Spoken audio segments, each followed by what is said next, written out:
Hi guys, good evening and welcome back once again to the EdWord. I'm your host Eddie, and in tonight's video I will be discussing what I thought of the latest and surprisingly pretty good episode of Star Wars The Bad Batch, which actually dropped a few days ago this past Thursday on Disney+.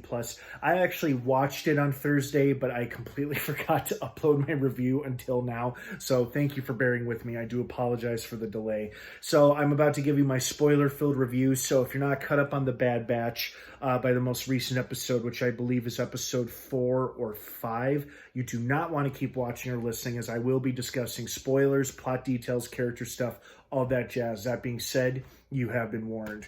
So it felt like the first chunk of this episode, not a whole lot was happening. This kind of felt like a filler episode where, you know, they didn't have a mission or anything else better to do, so they went on a treasure hunt with Sid's friend, voiced by Wanda Sykes, who was great in this episode, by the way. If there were any highlights of this episode, it would be her performance as that character. She was great. I love hearing Wanda Sykes as a rogue treasure seeker in the Star Wars universe. That's a lot of fun to me. So I liked that aspect of this episode, her character especially.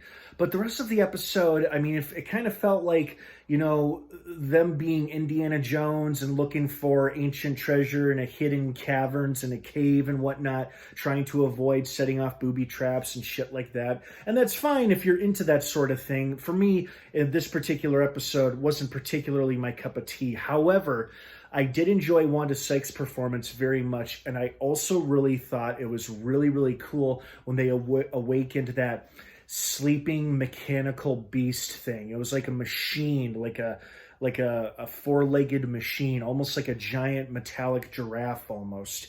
And of course, it took the treasure that they were so looking for and pining for to shut it down and turn it back off again. But and then, of course, they dismantle it so nobody else could ever activate it again. And thankfully, they stopped it from crushing their ship. So that part of it was cool. But this episode just wasn't as all I thought it would be. These past two episodes haven't felt as strong as the previous first season was. Now, to be fair, it is still early on in season 2. Things could get much, much better and more improved from here on out. And not every episode is going to be a grand slam. Some are just going to be better than others, some not so good. And that's true for any TV show, so we just got to keep that in mind. But overall, I liked Wanda Sykes' character a lot in this episode, and I really liked the metallic giant giraffe-looking thing that they accidentally woke up. And so that whole sequence was pretty cool and exciting.